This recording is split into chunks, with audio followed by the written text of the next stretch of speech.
नमस्कार विद्यार्थी मित्रांनो.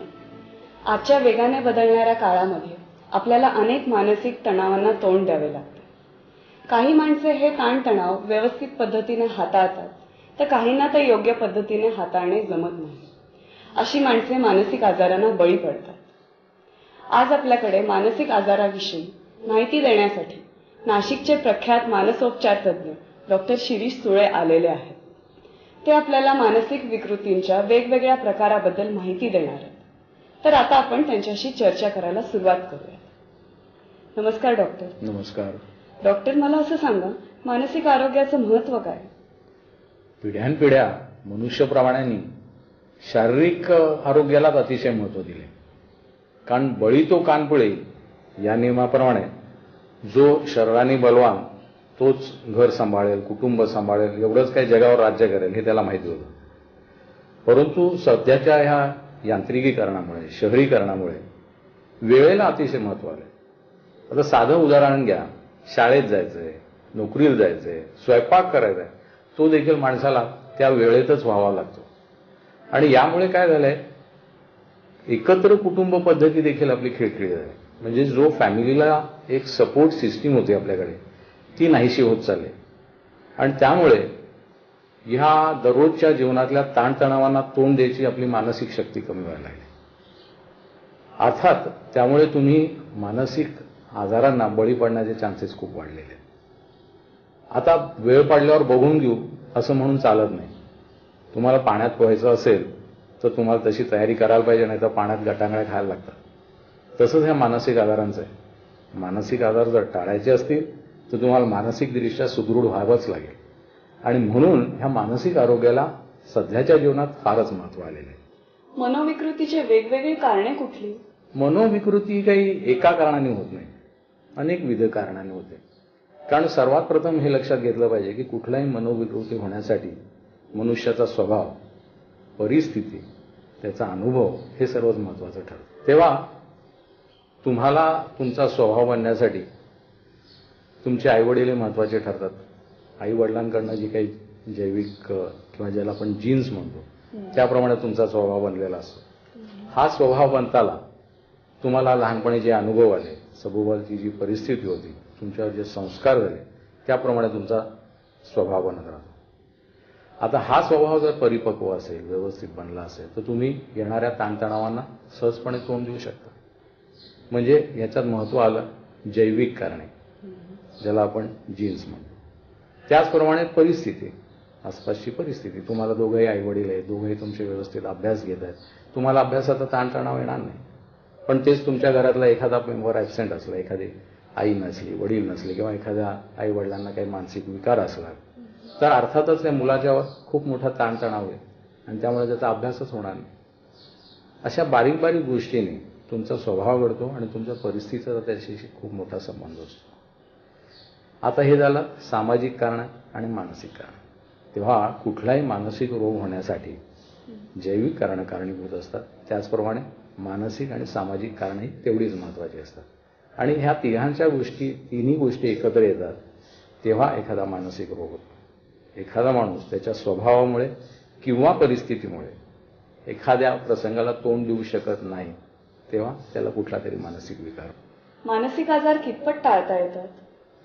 आता मी तुम्हाला सांगितलं की कुठलाही मानसिक विकार होण्यासाठी तुमचा स्वभाव, परिस्थिती जेवढी महत्त्वाची आहे तेवढीच तुम्ही कसे बनलात हेही महत्त्वाचं आहे. तेव्हा जे मानसिक विकार परिस्थितीमुळे होतात किंवा तुमच्या स्वभावामुळे होतात ते टाळण्यासारखे आहेत.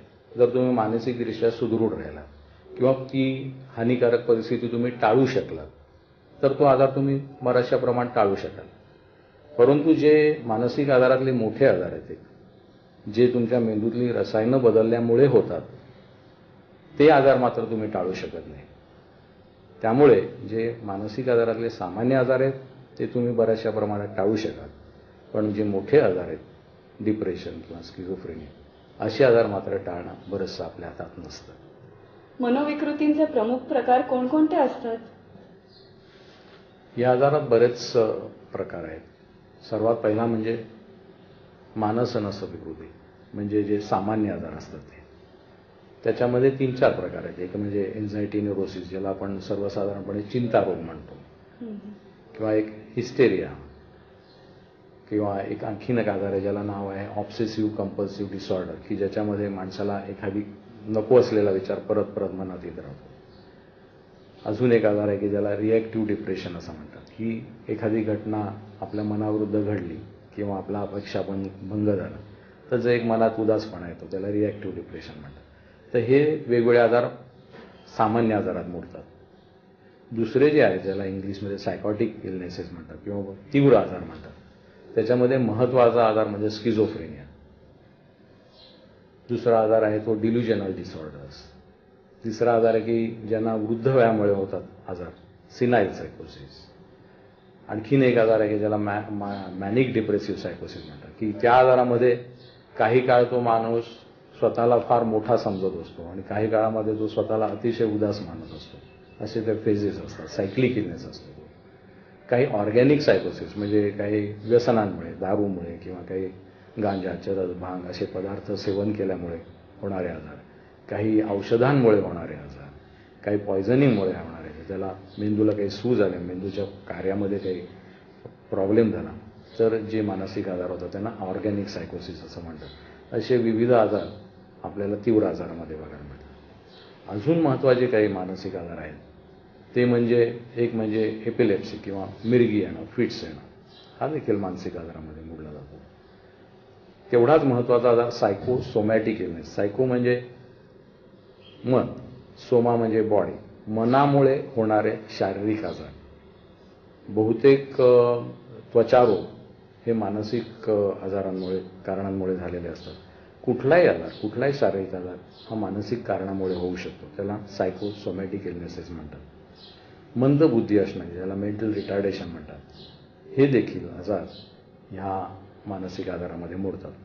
अजून एक प्रकार आहे की ज्याला पर्सनॅलिटी डिसऑर्डर्स म्हणतात. जसं एखाद्या माणसाला शारीरिक व्यंग असतो तसा मानसिक व्यंग असतो. काही मुलं तू बघशील की जन्माला आल्यापासून जेव्हापासून बोलायला लागतात तेव्हापासूनच उगीच कुत्र्याला दगड मांजरी, कुठे आगच लाव, कुठल्या काचाच फोड, त्याच्यातच त्यांना आनंद मिळतो. त्यांना किती शिकवण्याचा प्रयत्न केला, शिक्षा केली तरी त्या मुलांना त्याच्याबद्दल फारसं शिकत नाही, त्यांना कोणाबद्दल प्रेम वाटत नसतं. असे पर्सनॅलिटी डिसऑर्डर्स असा देखील काही आजार असतात. तेव्हा मानसिक आजारांमध्ये हे महत्त्वाचे आजार आहेत. मानसिक आजाराचं असं वर्गीकरण कशावर आधारित आहे? महत्त्वाचं हे म्हणजे त्याची लक्षणं आणि कारण, ह्याच्यावर हे वर्गीकरण केलं जातं. म्हणजे आता उदाहरण द्यायचं झालं तर मगाशी मी सांगितल्याप्रमाणे डिप्रेशन, आपला काही अपेक्षा भंग झाला, आपल्याला चांगले मार्क मिळाले नाहीत, प्रेम भंग झाला, तर जो उदासपणा होतो त्याला आपण रिॲक्टिव्ह डिप्रेशन म्हणतो किंवा न्यूरोटिक डिप्रेशन. सामान्य की नुसता काळाबरोबर ते मनातली उदासीनता निघून जाते.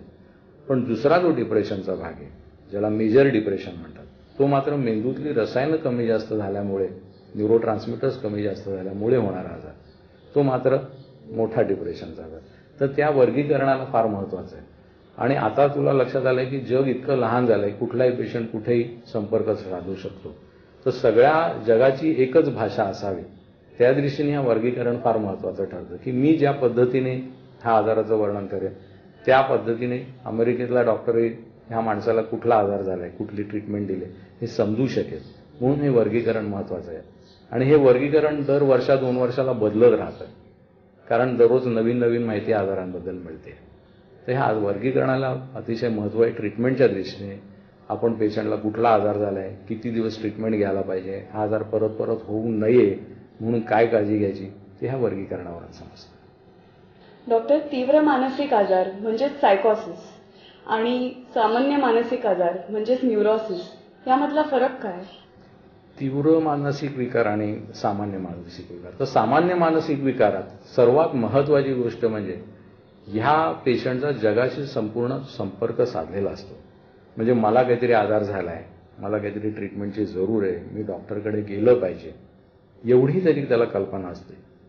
मात्र ज्याला तीव्र आजार झालेला आहे त्याला मात्र ती कल्पनाच नसते. तो म्हणत असतो की मला काहीच झालेलं नाही, ही समोरची दुनिया वाईट आहे, ते मला आजारी बनवतात, त्यांनी माझ्यावर माझा छळ करतायत, ते माझ्या विरुद्ध आहेत, कोणीतरी मला चारलंय, कोणीतरी मला खायला घातलंय, असं त्यांना भास होत असतं. आणि त्यामुळे त्यांना ज्याला आपण इन्साईट म्हणतो व मला आजार झाला आहे, मला ट्रीटमेंट घेतली पाहिजे, मी डॉक्टरकडे गेलं पाहिजे, हे ते मानतच नाही. हा सर्वात पहिला मोठा भाग. नंबर 2चा भाग म्हणजे सौम्य आजारामध्ये त्यांची लक्षणं विसौम्य असतात. त्याचा जीव घाबरतो, त्याला बेचैन वाटतं, त्याला उदास वाटत असतं, पण तरी देखील तो दररोजचं कौटुंबिक कामं, जबाबदाऱ्या, नोकरी करणं ह्या सगळ्या गोष्टी व्यवस्थित पार पाडू शकतो.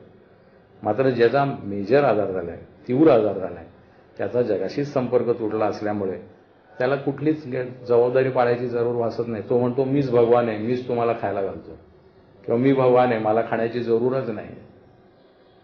अशा तऱ्हेचे ते गैरसमज करतात. म्हणजे किंबहुना कधी कधी तर हे लोक म्हणतात असं कुठे लिहून ठेवलं की मी नोकरी करावी. तो बायकोलाच सांगतो तू नोकरी कर की, असं काही लिहून ठेवलेलं नाही. असा हा दुसरा एक महत्वाचा फरक जाणवतो. बहुतेक सामान्य आजार हे परिस्थितीमुळे होत असतात, मात्र जे मोठे तीव्र आजार आहेत हे मेंदूतली रसायनं बदलल्यामुळे होतात. हा एक मोठा फरक आहे. हॅल्युसिनेशन किंवा डिल्युजन्स म्हणजे काहीही कोणी बोललं नसताना कानात आवाज येणं, किंवा कोणीही काही बोलत नसताना लोक माझ्याच बद्दल बोलतायत, माझ्या विरुद्ध बोलतायत, म्हणजे ज्याला भ्रांती म्हणतात किंवा विभ्रम म्हणतात. अशा तऱ्हेचे लक्षण सामान्य आजारात कधी दिसत नाही, परंतु तीव्र आजारांचं हे मुख्य लक्षण असतं. ते कोणीही काही बोलत नसलं तरी नाही, हे लोक माझ्याबद्दल काहीतरी बोलतच होते, माझ्या विरुद्ध काहीतरी कटच करत होते, ते बघा मला शिव्या देत आहेत, असं त्यांना भास होत राहतात. कौटुंबिक जबाबदाऱ्या ज्या असतात ते सामान्य विकार असलेले लोक सहजपणे पार पाडतात. म्हणजे त्याला त्याची जाण असते, मी नोकरी करायला पाहिजे, मी नोकरीवर गेलो नाही तर माझ्या मुलांना कोण खायला घालेल, याची त्याला जाण असते. त्याच्याबद्दल त्याला वाईट वाटतं जर तो कामावर गेला नाही तर. परंतु तीव्र आजारवाला त्याला कसलीच काही जबाबदारी नसते. सामान्य आजाराचे जी पेशंट असतात त्यांचे घराचे, समाजाचे नियम पाळतात. म्हणजे दररोज उठावं, स्वच्छता ठेवावी, दाढी करावी, आंघोळ करावी, हे सगळे तो व्यवस्थित पार पाडत असतो, कारण त्याचा जगाशी संपर्क आहे. पण ज्यांना तीव्र आजार असतात त्यांचा जगाशी संपर्क तुटला असल्यामुळे अगदी अंगात कपडे घातले नाहीत तरी त्याला काही वाईट वाटत नाही, किंवा काहीतरी चित्रविचित्र कपडे घालणं, आंघोळ न करणं, दाढी न करणं, अशा तऱ्हेचे बदल देखील त्याच्यात दिसतात. सर्वसाधारण लोकांना उगीच असा गैरसमज असतो की एखाद्या माणसाला तीव्र आजार व्हायला म्हणजे तो काहीतरी गाणं गातो का शिव्या देतो आणि दगड मारतो, असं काही नाही. एखाद्या माणसाला स्वतःची स्वच्छता न ठेवायची वाटणं हा देखील या आजाराचा भाग असू शकतो. आणि मग सर्वात शेवटी आपण औषधोपचारकडे गेलो तर जे सामान्य आजार आहेत त्यांना ज्याला काउन्सिलिंग म्हणतात, त्यांच्याशी चर्चा साधली, त्यांना सपोर्ट दिला, त्यांची समजूत घातली आणि थोडीशी औषधं दिली तर ते आजार लवकर बरे होतात, कायमचे बरे होतात आणि त्यांना त्यांचं सर्वसाधारण आयुष्य जगायला फारसं कठीण जात नाही. परंतु ज्यांना मोठे आजार आहेत, तीव्र आजार आहेत, त्यांना मात्र महत्त्वाची ट्रीटमेंट औषधोपचार किंवा कधी कधी इलेक्ट्रिक शॉक ट्रीटमेंट वगैरे अशा तऱ्हेची ट्रीटमेंट द्यावी लागते की ज्याच्यामुळे मेंदूतली रसायनं परत नॉर्मल येतात. त्यांची ट्रीटमेंट मात्र खूप दिवस, महिने, वर्ष द्यावी लागते, कारण ते आजार परत होण्याची शक्यता खूप असते आणि त्यामुळे हे तीव्र आजाराची जास्त काळजी घ्यावी लागते. तेव्हा सर्वात महत्त्वाची गोष्ट, सामान्य आजार असलेले लोक स्वतःहून डॉक्टरकडे येतात, तीव्र आजार असलेले लोक मात्र त्यांना पकडूनच बहुतेक वेळा डॉक्टरांकडे आणावं लागतं. डॉक्टर, मानस नस विकृती म्हणजेच न्यूरोटिक इलनेस याचे प्रमुख प्रकार कोणते आणि त्यांची काय लक्षणं असतात? आता हे सामान्य विकार मी तुम्हाला सांगले, मानस नस विकृती, त्याच्यात 5-6 आजार आहेत. त्यातला सर्वात पहिला आणि महत्त्वाचा आजार तो म्हणजे चिंतारोग, एन्झायटी न्यूरोसिस. मला वाटतं आजाराकडे वळण्याच्या आधी मला असं वाटतं की प्रत्येक माणसाला एन्झायटी किंवा चिंता असतेच. या जगात कोणी माणूस म्हणू शकणार नाही की मला चिंताच नाही. चिंता नसला असं म्हणणारा माणूस खोटं बोलते असं आपण स्पष्ट तोंडावर सांगू शकतो. परंतु नॉर्मल एन्झायटी आणि आजाराची एन्झायटी हे आपल्याला प्रथम समजून घेतलं पाहिजे. अगदी उदाहरण द्यायचं म्हणजे आपण दरवर्षी परीक्षेला बसतो, दरवर्षी वाटतं की नाही ह्याच्यावर मी चांगला अभ्यास केला असता तर पुढच्या वर्षी मी आणखीन पुढे आलो असतो, आणि दरवर्षी मग आपण जून महिन्यात अभ्यासाला लागतो. पण अर्धा-एक तास अभ्यास झाला की कंटाळून जातो, झोप यायला लागते. पण तेच एकदा वार्षिक परीक्षेची तारीख लागली की आपली भूक उडते, आपली झोप उडते, आपण एका जागी 8-8, 10-10 तास बसून व्यवस्थित अभ्यास करू शकतो. याचं कारण नॉर्मल एन्झायटी. ती एन्झायटी आल्यामुळे आपली झोप, कॉन्सन्ट्रेशन सगळंच काय व्यवस्थित होऊन जातं. परंतु जेव्हा पॅथॉलॉजिकल एन्झायटी होते मग आपण भराभरा नुसतीच वहीची पानं इकडून तिकडे करतो, पुस्तक इकडून तिकडे ठेवतो, एकदा क्लासला जातो, एकदा घरी बसतो, एकदा मित्राकडे जातो, शेवटी गोळाबेरेत आपला काहीही अभ्यास होत नाही. त्याला पॅथॉलॉजिकल एन्झायटी म्हणतात. तेव्हा हा महत्वाचा फरक आहे. तेव्हा मला नुसते बाबा परीक्षा आली आणि झोप कमी झाली म्हणून मी लगेच आजारी पडलो असं पण मानायचं कारण नाही. मात्र जेव्हा ही एन्झायटी तुमच्या दैनंदिन जीवनामध्ये त्रास द्यायला लागते, म्हणजे सतत मनात काहीतरी हुरूर वाटते, काहीतरी वाईट होणार आहे, काहीतरी होणार आहे, छातीत दडदड होते, तोंडाला कोरड पडते, अभ्यासात लक्ष लागत नाही, कामात लक्ष लागत नाही, काहीतरी मनात वाईट वाईट वाईट विचार येत राहतात. म्हणजे आता मुलाला एक अर्धा एक तास शाळेत यायला उशीर झाला तरी लगेच वाटतं बापरे त्या मुलाला ऍक्सिडेंट तर नसेल झाला, छातीत थोडंसं काही दुखलं, तुम्हाला माहिती आहे काल बादली उचलली होती जरा छातीत कळत असेल पण लगेच मला हार्ट अटॅक तर नाही आला. असे वाईट वाईट विचार सतत 24 तास त्या माणसाच्या मनात येत राहतात आणि त्याच्यामुळे त्याचं सगळं कामामधलं कुटुंबातलं लक्षच विचलित होतं. आणि मग अर्थातच त्याच्यामुळे मग त्याची भूक कमी होते, झोप कमी होते. बहुतेक वेळा चिंता रोग झालेल्या लोकांना पडल्या पडल्या झोप लागत नाही. एकदा झोप लागली की चांगली झोप लागते, पण पडल्या पडल्या मात्र झोप लागत नाही. गाण्यात वगैरे कशात इंटरेस्ट नाही, लोक सांगतात बघ टीव्ही बघ, टेप ऐक, पण त्याच्यामध्ये त्याला इंटरेस्ट वाटत नाही कारण सतत त्याचं लक्ष त्याच्या शरीराकडे असतं. हा झाला एन्झायटी न्यूरोसिस. ह्याचेच आणखीन काही प्रकार आहेत. त्याच्यामध्ये एक आजार आहे म्हणजे त्याला पॅनिक डिसऑर्डर म्हणतात. पॅनिक डिसऑर्डरमध्ये काय होतं की पेशंट एरवी नॉर्मल असतो पण एकदम त्याला एक झटका येतो, जसं वाटतं की आता माझा जीव चालला, प्रचंड तोंडाला कोरड वाटते, म्हणजे माणूस मरण्याच्या आधी जे जे काय त्याला होणार असतं अशी त्याची कल्पना असते ते सगळं त्याला व्हायला लागतं. डोळ्यासमोर अंधारी येते, तोंड कोरडा पडतं, छाती धडधड होते, चक्करून पडणार की काय, हातापायातली शक्ती निघून गेल्यासारखं वाटतं. आणि मग अशा वेळी तो काय वाटेल ते करून डॉक्टरकडे पहिल्यांदा घेऊन जा असं त्याला वाटायला लागतं. त्याला पॅनिक डिसऑर्डर म्हणतात. दुसरा आजार आहे की फोबिया. फोबियामध्ये काय होतं, हीच भीती एखाद्या वस्तूशी किंवा परिस्थितीशी निगडीत होऊन जाते.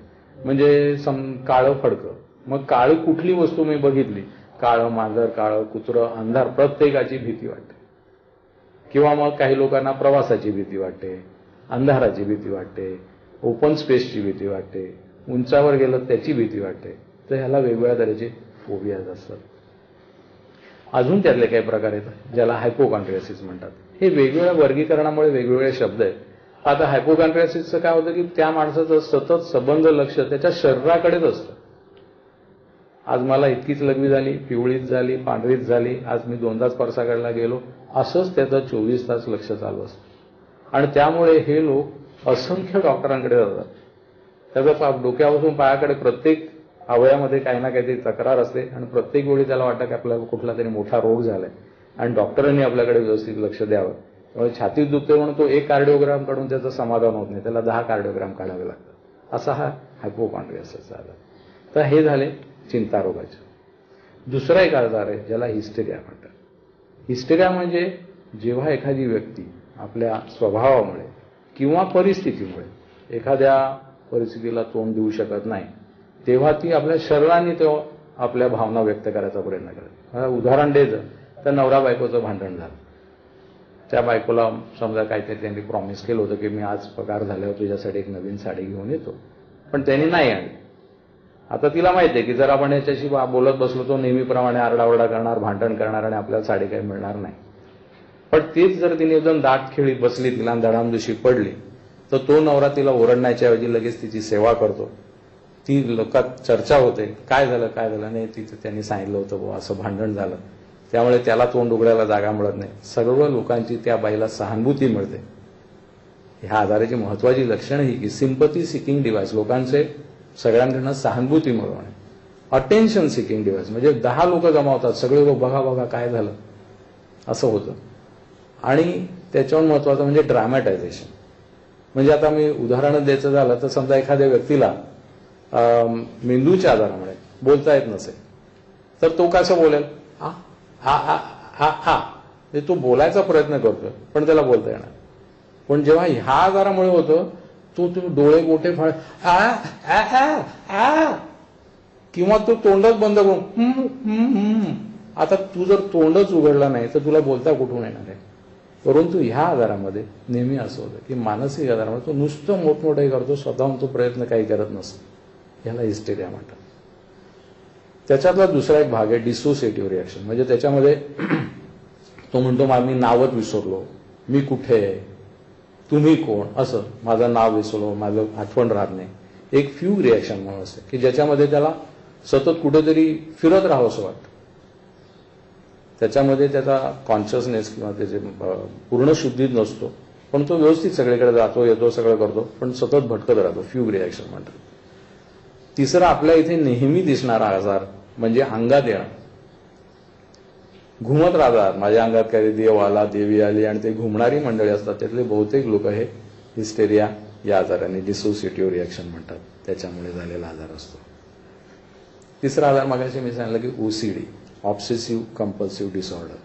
या आजारामध्ये पेशंटच्या मनात नको असलेला विचार परत परत मनात येतो आणि तो विचार नाहीसा करण्याचा जेवढा प्रयत्न करतो तेवढाच तो विचार तीव्रतेने आणखीन शिरत राहतो. त्याला ऑब्सेशन म्हणतात. म्हणजे मी जर ह्या इलेक्ट्रिसिटीच्या बटनाला हात लावला तर माझ्या आईला काहीतरी होईल हा विचार. आता मला माहिती आहे इलेक्ट्रिसिटीचा बटनाचा आणि आईचा ऍक्सिडेंट होण्याचा काही संबंध नाही, पण तो विचार सतत मनात येतो. किंवा एखादं सकाळीच ऐकलेलं गाणं, तेच गाणं 24 तास डोक्यात भ्रमण करतं, त्याला ऑब्सेशन म्हणतात. मग तो विचार जाण्यासाठी मी एखादी क्रिया करतो. म्हणजे ते बटन इलेक्ट्रिसिटीचं मी 3-4 वेळा उघडझाप केलं तर मग मला वाटतं आता आईला काही होणार नाही, त्याला कंपल्शन म्हणतात. आणि मग ह्या आजारामध्ये विविध विचारही येतात आणि विविध प्रकारे लोक करत असतात. उदाहरणार्थ बटनाचे खालीवर करत राहणं, हात धुत राहणं, पुढे जा मागे जा अशी. म्हणजे मी पुढे गेलेलो परत मागे येतो, कारण मी मागे नाही आलो तर वडिलांना काहीतरी होईल, मला काहीतरी होईल. नंतर खिडक्या दरवाजे परत परत चेक करणं, कुलूप बघणं, गॅसचं बटन बंद करणं, परत परत. काही मंडळींना स्वच्छता एवढी करावी लागते की तो गॅस देखील त्यांना धुवून घ्यावा लागतो. त्यांचा अर्धा तासाचा स्वयंपाक पण त्यांचा 24 तास त्याच्यात जातात, कारण तो गॅस धुवा, बरोबर गॅस धुतला नाही, एकदा का धुवून त्यांचं समाधान होत नाही. कारण नाही व्यवस्थित झालं असं त्यांच्या मनात आलं तर त्यांना परत तो धुवावा लागतो. आणि केलेला स्वयंपाक अनेक वेळा त्यांना फेकून द्यावा लागतो, परत नवीन स्वयंपाक करावा लागतो. ते अर्ध्या तासाच्या जेवणासाठी त्यांचा दिवस वाया जातो. स्वच्छतेच्या बाबतीतही असंच होतं. पहिल्यांदा सुरुवात असते तेव्हा ते फक्त स्वतःच हात धुत बसतात. अक्षरशः हातातनं सोलवटून हातातनं रक्त यायला लागलं तरी त्यांचं ते समाधान होईस्तोवर ते हात धुत राहतात. मग जसा तो आजार वाढतो तसा ते घरात नवरा आला, मुलं आलं तरी पहिले हात धुवा आणि मग घरात या. तुम्ही तसे तो आलात घरात, सगळे कपडे धुवायला काढले पाहिजेत, परत तुम्ही सगळ्यांनी आंघोळ करा, असा विचित्र तो आजार असतो. ह्या आजाराला सामान्य आजार म्हणायचं कारण सतत ह्या माणसाला कल्पना असते की मी जे करतो हे चुकीचं आहे, पण तो त्या सवयीचा पूर्णपणे गुलाम झालेला असतो. त्याला मराठीत मंत्रचळ असंही काही लोक म्हणतात. आणखीन एक प्रकार म्हणजे मगाशी मी सांगितलं की न्यूरोटिक डिप्रेशन, की ज्याच्यामध्ये काहीतरी परिस्थितीमुळे चिंता, तुमचे काही मनाप्रमाणे काही घटना न घडली, तुमच्या अपेक्षा भंग झाला तर जो मनात उदासपणा येतो त्याला रिॲक्टिव्ह डिप्रेशन म्हणतात. त्याच्यामध्ये महत्वाची गोष्ट म्हणजे सतत तुमच्या मनात उदास विचार येतात, भूक लागत नाही, जेवण जात नाही, कशातच रस वाटत नाही, बोलू नये, हसू नये, मेकॅनिकल जीवन असतं. जेवायचं म्हणून जेवायचं, बोलायचं म्हणून बोलायचं. आता माझ्या जगण्यात काय अर्थ आहे? मग कपड्यात हे नाही, खांदे नेहमी असे पडलेले असतात, चेहरा पाडलेला असतो, दाढी वगैरे करत नाही, आणि त्यांना कशात रस वाटत नाही. ह्याला रिॲक्टिव्ह डिप्रेशन म्हणतात. आणि हे सर्व सामान्य आजार म्हणून धरले जातात. मानसिक ताणामुळे शारीरिक आजार होऊ शकतात का? होतं. मन आणि शरीर देवाने वेगळं दिलेलंच नाही. मन म्हणजे हा आपल्या एका मेंदूचाच कार्याचा भाग आहे. तर ज्याला शरीर आहे त्याला मन आहे. त्यामुळे ज्याप्रमाणे आपल्याला शारीरिक आजार होतात तसेच मानसिक आजार होतात. आणि मनाचा आणि शरीराचा इतका जवळचा संबंध आहे. तुम्हाला माहिती आहे की काही लहानपणी मुलांना थोडासा ताप जास्त झाला तरी तापात ती बरळायला लागतात. आणि कधी कधी एखाद्या मुलाला खूप मोठा ताप आला तर बरळायला लागतं, आणि काही बडबडायला लागले तरी त्यांच्या अंगात ताप येतो. तेव्हा शरीर आणि मन हे देवाने वेगळं दिलेलं नाही, एकच आहे. मनाचा आणि शरीराचा हा संबंध तुम्ही अधिक स्पष्ट कराल का? मन म्हणजे शेवटी मेंदूचंच एक कार्य आहे. मेंदूमध्ये हायपोथॅलॅमस नावाचा एक भाग असतो की जो आपल्या शरीरातली जेवढी अनैच्छिक कार्य आहेत त्याच्यावर नियंत्रण ठेवतो. म्हणजे आपल्या शरीराचं तापमान, घाम किती यावा, लघवी किती व्हावी, शरीरामध्ये जे जे वेगवेगळे हार्मोन्स आहेत, जसं डायबिटीससाठी इन्शुलिन महत्वाचं आहे, त्याचं किती सिक्रेशन व्हावं, आपल्या छातीतली हृदयाची स्पंदनं किती व्हावी, श्वसन किती झालं, ह्या सगळ्या विविध गोष्टींवर हा नियंत्रण ठेवत असतो हायपोथॅलॅमस. त्याचप्रमाणे आपले भावना, विचार ह्याच्यावरही हाच हायपोथॅलॅमस कंट्रोल ठेवत असतो. आणि त्यामुळे मगाशी मी जे उदाहरण दिलं की लहान मुलाला जसा ताप आला म्हणजे त्याचं तापमान नियंत्रण बिघडलं तर तो बडबडायला लागतो, किंवा काही लोकांना नुसती बडबड करायला लागले तरी त्या अंगात ताप भरतो. असा हा हायपोथॅलॅमस अतिशय महत्वाचा आहे. एक साधारण नियम असा आहे की जेव्हा जेव्हा आपण मानसिकदृष्ट्या थोडेसे चलबिचल होतो किंवा टेन्शनमध्ये येतो तेव्हा कुठल्याही ऑर्गनमध्ये, म्हणजे समजा आपण एक पोटातला भाग घेऊ, जठर, तिथे हायड्रोक्लोरिक ऍसिड बनतं. तुम्हाला माहिती आहे आपलं अन्नपचन होण्यासाठी हायड्रोक्लोरिक ऍसिड बनत असतं. तर जेव्हा जेव्हा आपल्या मनावर टेन्शन येतं तेव्हा ते हायड्रोक्लोरिक ऍसिड समजा 5 मिनिटाला 1 cc बनत आहे, तर ते अचानक जास्त 10 cc बनायला लागेल. आपलं अन्नपचन होण्यासाठी आपली जठराची हालचाल से मिनिटाला 5 वेळा होते, तर ती अचानक 15 वेळा होईल. आणि त्यातला रक्तपुरवठा देखील खूप वाढतो, म्हणजे एक 5 cc रक्त व्हायच्याऐवजी 15 cc. आता समजा तुम्हाला काही टेन्शन आलं तर काय होईल, तुमच्या पोटात अन्न नसेल पण हायड्रोक्लोरिक ऍसिड जास्त बनेल आणि ते जठरही जास्त जोरात हालचाल करायला लागेल. परिणाम एकच होईल, तुमच्या जठरातलं आतलं जे आवरण आहे त्याचा डॅमेज होईल, कारण पोट आपलंच आतलं आवरण डायजेस्ट करून टाकेल आणि त्याचा परिणाम तुम्हाला पोटामध्ये अल्सर होण्यामध्ये होईल. तेव्हा पेप्टिक अल्सर हा देखील आजार मनाच्या टेन्शनमुळे होणारा शारीरिक आजार. असे विविध आजार माणसाला होऊ शकतात. अगदी डोक्यापासून सुरुवात करायची तर ज्याला आपण अर्धशिशी किंवा मायग्रेन म्हणतो, ब्लड प्रेशर, डायबिटीज, जवळजवळ 80% त्वचा रोग हे देखील आपल्या मानसिक टेन्शनमुळे होऊ शकतात. ह्या सगळ्या आजारांना अस्थमा, दमा लागणं होणं हा देखील, किंवा अल्सरेटिव्ह कोलायटिस, विविध प्रकारच्या पचन संस्थेत बदल होणं, हे देखील आजार आपल्या मनामुळे होतात. यांना सायकोसोमॅटिक इलनेसेस म्हणतात. धन्यवाद डॉक्टर. आज डॉक्टर शिरीष सुळे यांनी आपल्याला मानसिक विकृतींच्या काही प्रकाराबद्दल माहिती दिली. त्यांनी दिलेल्या वेगवेगळ्या उदाहरणांमुळे आपल्याला या विकृतीचे स्वरूप निश्चितच व्यवस्थित लक्षात आले असेल. मानसिक विकृतींच्या अजून काही प्रकारांबद्दल माहिती आपण पुढील कार्यक्रमात करून घेऊया. नमस्कार.